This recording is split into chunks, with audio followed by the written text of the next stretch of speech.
안녕하십니까. HR리스트 김희입니다.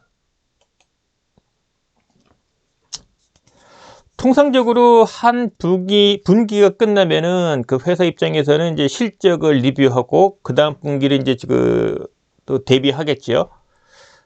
그리고 개인 차원도 마찬가지예요. 직장에 다니는 직장인이라면은 당연히 자신에게 할당된 연간 목표, 그 목표에 이제 실천하는 과정에서 이제 첫 번째 그 기간, 되게 이제 분기별로 하니까 1분기 실적이 지금 거의 나왔을 겁니다. 그죠? 뭐 폭망하신 분도 있고 쏘쏘하신 분도 있고 뭐 대박나신 분도 있을 수 있고요. 자, 여러분은 이 1분기 실적을 어떻게 측정하나요?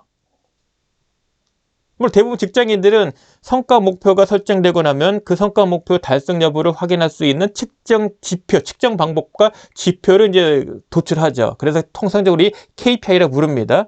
뭐 매출액이 되든 이익이 되든 고객 만족도가 되든 뭐 어떤 생산성의 수치 뭐 이런 부분을 이제 통해 가지고 측정을 하죠. 그래서 측정 방법은 반드시 좀 필요할 거다. 그리고 이제 측정을 했으면 개선책을 이제 찾게 되고, 개선책을 차리면 개선에 대한 실행 계획을 수립하고 이제 2분기부터 실행을 하겠죠. 개선에 대한 실질적인 실행을. 그죠? 그래서 오늘은 이런 이야기를 드리고 싶어요. 이것도 이제 네이버 블로그에 올린 글인데요. 우리 통상적으로 크게 보면은 무엇을 측정한다면은 두 가지가 좀 있죠. 평가가 있고 진단이 있어요. 평가라는 것은 평가한 값을 서열을 매겨서 그 서열에 따라 차등을 부여하기 위함이에요. 순위를 매기거나 또는 통과, 미통과, 자격취득, 미취득 이와 같은 용도로 쓰인다면 그 행위는 평가예요. 대표적인 게 인사평가죠. 그 인사평가한다는 얘기는 서열을 매겨서 등급을 나누고 등급에 따라 보상을 차등한다는 거죠. 역량평가도 일종의 평가입니다. 회사에서 정한 기준에 부합된다, 부합되지 않는다. 그에 따라 등급을 나누고 점수, 인사평가의 점수를 달리주는 거죠. 따라서 평가라는 말이 들어가는 것은 이익을 보는 사람도 있고 손해보는 사람도 있다.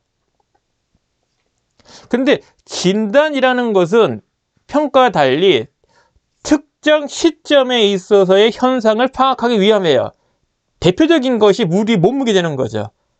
몸무게가 궁금해. 그럼 저울에 올라가요. 뭐 가령 남성분이 이제 몸무게 측정한다고 가정을 해볼게요. 뭐 저를 상상해 보십시오. 제가 만약에 80kg라면 이게 비만이겠습니까? 아니겠습니까? 제가 느끼기에는 비만이죠. 제 동영상에 보이는 뭡니까? 외형으로 봤을 때. 근데 어떤 사람한테는 80kg가 비만이 아닐 수도 있어요. 적정하네? 라고 할 수도 있어요. 그러니까 똑같이 몸무게를 쟀지만 그 값에 따라서 어떤 서열을 매기는 것이 아니라 뭐 몇 킬로네? 쏘쏘? 또는 살 빼야겠네? 다이어트 했네? 이런 느낌, 이걸로 끝나는 거예요. 그거는 진단이에요. 그냥 말 그대로 현상을 파악하기 위함입니다. 그래서 회사에서 진단하는 역량 진단, 역량 평가는 어떤 서열을 매기기 위한 거고요. 그 서열에 따라서 보상을 차등한다는 겁니다. 근데 역량 진단은 회사에서 정한 역량 모델에 한정하여 직급에 따라서 이제 요구받는 역량이 있거든요. 그 요구받는 역량의 현재 특정 시점의 수준인 거예요, 그냥. 그걸로 끝나는 거예요. 여기까지는 역량 진단이에요. 그래서 역량 평가란 말을 쓰면 안 돼요. 특히 HRD 담당자가 하는 것은 역량 진단이지 역량 평가는 아닙니다. 인사에서 하는 거는 사실은 역량 평가에 관심이 더 큰 거고요. 그래서 역량 진단 실시 후에 자이든 타이든 역량 개발에 대한 필요성을 인식하고 역량 개발에 대한 노력을 실행하는 것을 사실은 노리는 거죠. 역량 진단하라는 얘기는 역량의 현재 값을 파악해서 부족하다고 생각하는 거는 채우는 노력을 해라라는 취지예요. 진단만 하고 끝나는 게 아니라는 거죠. 그러니까 진단의 목적성은 그래 현재 값을 한번 측정해봐 이게 아니라 그래서 너 뭐 느끼니? 부족한 게 있지? 그럼 개선해. 개선을 하기 위함이에요. 그래서 목적성은 있는 거죠. 그래서 1분기에 대한 실적을 우리가 측정을 했어요. 평가란 말은 안 쓸게요. 평가는 업적평가, 영역평가는 사실은 연말에 한 번 하는 거예요. 그 전에 하는 거는 그냥 측정 진단이에요. 그냥 1분기에 값을 매기는 게 아니란 말이에요. 그래서 1분기 끝났을 때 수준 한번 진단해 보자. 이렇게 생각하면 돼요. 포인트 뭡니까? 개선 상황을 찾아서 개선을 하자. 여기 초점이에요. 그러니까 개인이든 회사 차원이든 한정된 자원이 있으니까 모든 걸 다 쏟아볼 수는 없잖아요. 일정도 바쁘고 할 일도 많은데. 그래서 진단을 해야 우선순위를 정할 수 있는 거예요. 진단을 해야 부족한 게 나올 거고 그 부족한 것에 대해서 다 할 수 없으니까 우선순위를 또 정하는 거죠. 가령 조직 진단을 실시한다면 조직 문화 개선 활동을 위해서 여러 가지 다 할 수는 없단 말이에요. 한정된 자원 때문에. 그럼 어디다 집중할 것인가를 우선순위 정해서 거기에 초점 맞추자는 거예요. 그 일의 시작은 진단을 해야 된다는 겁니다. 그러니까 조직 문화 개선하려면 조직 문화 진단을 해야 되는 거고 역량에 대한 개발을 하려면 역량 진단을 먼저 해야 되는 거고요. 그래서 우리 진단을 한다면 실제 인터뷰도 있고 설문조사도 있어요. 주관식이든 객관식이든. 그래서 진단을 해야 우선순위를 정하기도 쉬운 거죠. 아니 현상이 없는데 어떻게 우선순위 정합니까? 그거는 추론이죠. 상상인 거죠. 그죠? 그래서 이것만 잊지 마세요. 진단을 한다는 것은 현상을 파악하기 위함이고 진단을 한다는 얘기는 목적성은 개선 활동을 찾아서 개선을 하고자 하기 위함이에요. 진단 이코르 개선 활동의 실행, 이걸 염두에 둔다는 거죠. 근데 그게 객관성을 띈 데이터가 나와야 되고 설문조사든 인터뷰든 주관식이든 객관식이든 그걸 통해서 우선순위를 정해서 개선책을 마련하자. 이러면 해볼 만하다는 거예요. 그럼 이 이야기는 누구나 쉽게 공감할 거예요. 그죠? 어려운 거 아니네? 근데 막상 하려니까 힘든 거예요. 뭐부터? 진단하는 게. 그러니까 진단에 대한 행위 자체도 사실은 쉽지 않아요. 전문적인 일이에요. 인터뷰하는 거, 설문조사 만들어서 설문조사 받고 설문조사 데이터를 분석하고 설문조사 데이터를 갖고서 정보를 유출해서 개선 보고서를 쓰는 것. 개선 활동 도출과 개선 방안을 수립하는 것. 이 일련의 행위가 쉽진 않고 시간도 오래 걸리는 거란 말이에요. 못해도 한 달? 해둘 일도 많은데 한 달여 소비되는 이 일을 해야 된단 말이에요. 근데 설문지 만들고 집계하고 분석하는 거, 거기에 통계적 분석까지 들어간다면 이건 또 전문적인 일이란 말이에요. 이러다 보니까 진단에 대한 필요성은 공감할지언정 막상 나보고 하라 그러면 생각해보고 이렇게 된다는 거죠. 근데 진단을 그러면 하려면 진단에 필요한 전문적인 스킬과 기술은 필요해요. 그건 할 줄 알아야 돼요. 특히 경영관리 직군에 계신 분이라면 이건 필수예요. 생산하시는 분이 진단은 안 합니다만은 기록은 한단 말이에요. 생산량에 대한 거, 어떤 에러에 대한 거, 어떤 품질에 관련된 지표들은 계속 기록을 해요. 그 추이를 봅니다. 그래서 특정한 요일, 특정한 시간대, 특정한 기간에 어떤 그런 값들을 도출한단 말이에요. 그래서 조심을 하고 대비를 하는 거죠. 예방하는 거죠. 예를 들면 우기야. 어느 기간대 비가 많이 와. 폭우가 많이 와. 그럼 그걸 감안해서 산에 가는 것도 조절한다는 얘기죠. 우리 여행 갈 땐 현지에 대한 그 일기예보를 보지나요? 비싼 돈 주고 가는데 비 오면 안 되니까. 그것처럼 기록을 한단 말이에요. 진단도 기록의 일환이다. 그래서 HRD 담당자라면 교육 전과 교육 후의 교육 효과를 입증을 하려면 측정을 해야 될 거 아니에요. 조직 문화 개선 활동을 하려면 현 수준에 대한 파악이 있어야 될 거 아니에요. 그건 진단이에요.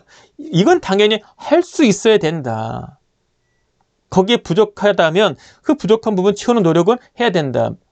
맨날 우리 리더와 구성원들에 대해서 역량개발 이렇게 말씀하지 마시고 HRD 담당자의 역할과 책임을 다하는 데 필요한 지식과 기술이 있는데 역량과 능력이 있는데 내가 부족한 게 있으면 스스로 노력하셔야죠.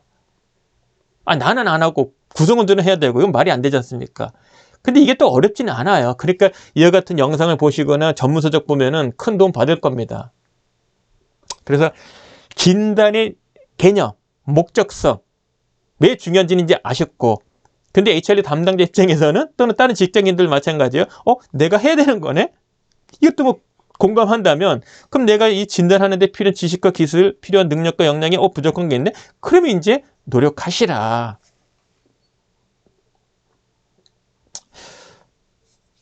조직 문화를 우리 개선 활동한다면은 1차적으로는 조직 문화의 그 컨텐츠, 핵심 가치, 어떤 미션, 비전, 핵심 가치 또는 리더의 강경 리더십에 대한 부분들, 이 이야기들은 또는 뭐 조직 문화 어떤 관련된 이슈가 있다면 이거는 공감하고 행동을 해야 되는 거예요. 알면 그만이 아니라 행동을 해야 되는 것이 지향점이에요. 그래야 바뀌죠. 조직 문화의 개선 활동은 인식의 공감 플러스 요구하는 행위의 실천이에요.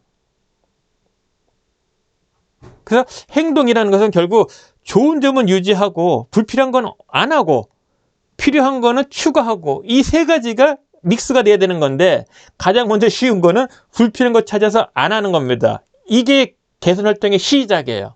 근데 이것도 힘들죠. 다이어트, 금주, 금연 안 하면 되는 건데 이게 쉽습니까? 어렵진 않아요.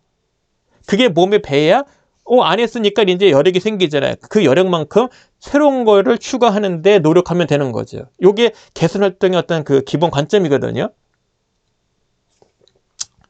근데 조직 문화 담당자 직무는 어차피 HRD 담당자 같이 하지 않습니까? HRD 담당자 직무는 현상에 대한 수준 진단, 현상의 파악을 위한 진단에 좀 능해야 된다. 그래서 조직 문화든 교육적 활동이든 항상 실시 이전의 현 상태 부분, 개선 활동 또는 교육 실시 전에 현 수준에 대한 파악이 필요하다.